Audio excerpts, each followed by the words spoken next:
Chapter 11.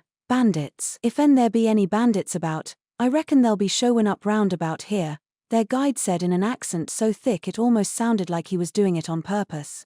He pointed to a spot on the sheepskin map, a pass between two mountain ranges. The sort of place that practically begged for an encirclement. They all aren't stupid neither, they won't go out of their way to get themselves hurt. If why leave about half your goods, they should let you pass. Anyway, we only meet them but about once every 3 times. Interesting, at that rate, the merchants would consider using the route. They knew they wouldn't be attacked every time, and taking the long way around required greater time and expense. Just think of it as a bit of an expensive toll, good sirs. Anyhow, it's said those bandits our watcher might call the righteous kind of thieves. Righteous thieves? Basin asked, unable to keep a note of indignation from his voice. Maomao worried whether he would be able to hold himself back if they did encounter the outlaws. Jinshi seemed to have taken a shine to the dry country horses, and preferred to ride rather than take the carriage. That left Basin with no choice but to go on horseback as well, which in turn left Maomao with the spacious carriage all to herself. She moved some of the luggage aside and made herself a spot to sleep on the floor. Sitting all the time made her backside sore. She thought a bit of lying down might help. Being of the firm belief that worrying about whether something would happen or not was a waste of valuable time, Maomao determined to go to sleep. If she was really lucky, by the time she woke up they would have passed the bandits' checkpoint. Sadly, she wasn't lucky. Before they had made it halfway across the mountains, Maomao found herself tumbling around the carriage. The horses whinnied and the vehicle came to a sudden halt. Forcing her sleepy eyes to stay open and rubbing her back where she'd bumped it, Maomao looked outside. There were no raiders, but the guide appeared to be explaining something to Basin. "What's going on?" Maomao asked the driver. It looks like another carriage ahead of ours was attacked by bandits. Probably best to wait here for a while. In other words, they were hoping that by holding station for a few minutes, they could get away without anything happening to them.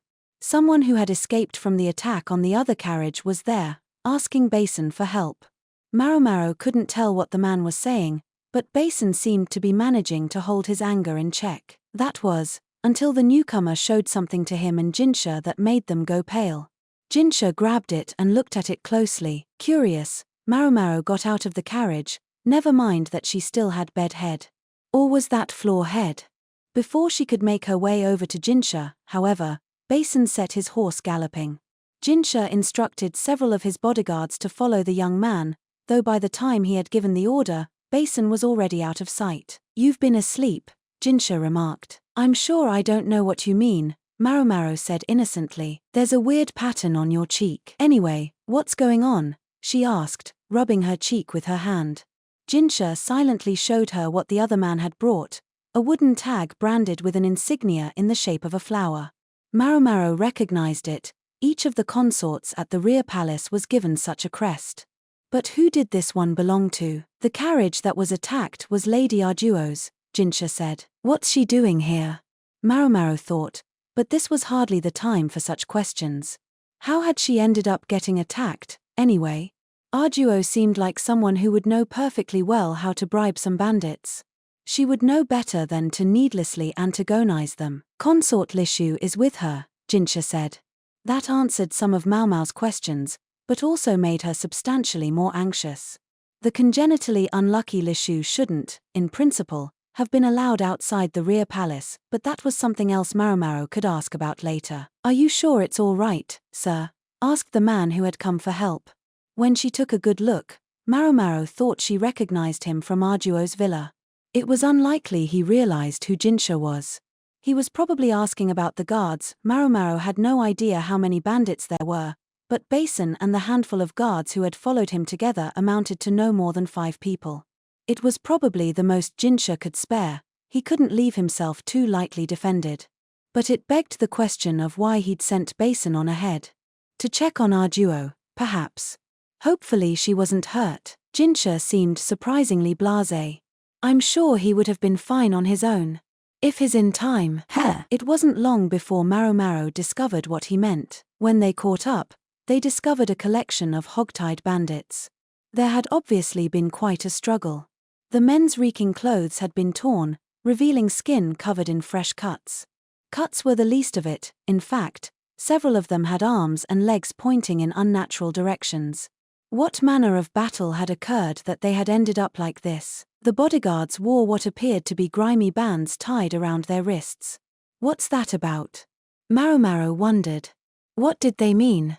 She observed from a distance, not wanting to get too close to the bandits. Some of them were frothing at the mouth. Arduo's guards were not in much better shape. Thankfully, no one had been killed, but one man had had a good part of his arm chopped off. Maomao got out of the carriage and hurried over to him. What in the world? Asked the guide Basin had hired, shocked.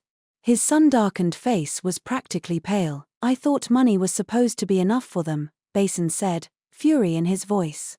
A stern and lovely figure was standing behind him. She was dressed in men's clothing, but she was the former consort, Arduo. She, at least, was uninjured. I offered, Arduo said, but they said they were going to sell the woman.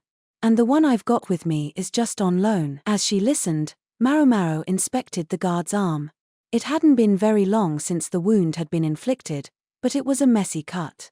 Luo men might have been able to reattach a severed limb if the wound was neat enough, but Maomao didn't have the skill. If she'd tried to sew it back on, it would only have rotted off again. She gritted her teeth and did what she could do. She didn't have enough herbs with her, and as she went to request more medicine, she discovered another familiar face. I thought about visiting, but I just couldn't get away. The speaker was another attractive person dressed in men's clothing, soiree. She was carrying bandages and medicinal herbs. You're here too? Yes, although I also questioned whether I was really supposed to leave that villa. It was certainly a surprise to find her here, and it meant something was going on. Are you good at sewing? Soiree asked as she heated a needle over a flame. No more than the next young lady. I feel particularly bad that we don't have any anesthetics or sedatives. She prepared to disinfect. While they were practically bantering, the guard's face twisted with pain. The way Soiree held down the quaking man and put a gag in his mouth so he wouldn't bite his tongue proved that she was an old hand at this sort of thing. The incident with the bandits appeared to represent quite a miscalculation. Jinshi and the others had known that they could hardly pass for a merchant caravan, so instead their story was that a rich lordling had been consigned to a dead-end post in the provinces. But the pirates seemed to guess that the travelers were even more important than they claimed to be. What with these people along? Maomao changed out of the robe that had been spattered with the guard's blood and headed for Arduo's tent. Jinshi had asked Maomao to hear the story directly from her. When she entered, she found consort Lishu there as well, clutching Arduo's hand and showing no sign of letting go. She was shaking almost uncontrollably. Why she was here remained the question that most intrigued Maomao. Soiree, also freshly changed, was there too. At least it was clear enough why she would be on this expedition. She had considerable medical talents and could effectively serve as a physician on a long journey like this. Still, her presence came with questions of its own. Why a consort who wasn't supposed to be able to leave the rear palace was here, of all places, seemed a very strange thing indeed, to judge by Jinshi's attitude, though there was a good reason for it. I assume you're wondering why the consort is with us, Arduo said. Her perceptiveness was a real boon. Yes, Maomao said. Have you heard why Sir Basin is going westward? As Jinshi was in disguise, Arduo had the thoughtfulness and insight to play along. I was told there were important discussions taking place there. Supposedly, Jinshi wasn't the only important personage who would be present on behalf of the government. She'd heard that he and the others were going to observe what was going on as well as pursue agendas of their own. We're also going to take part in those discussions. With the consort present, we thought it would be best not to travel with too large an entourage. If anything, I dare say we've been treated as third wheels. That sounded ominous. Maomao still didn't know exactly what role consort Lishu was supposed to play in this gathering.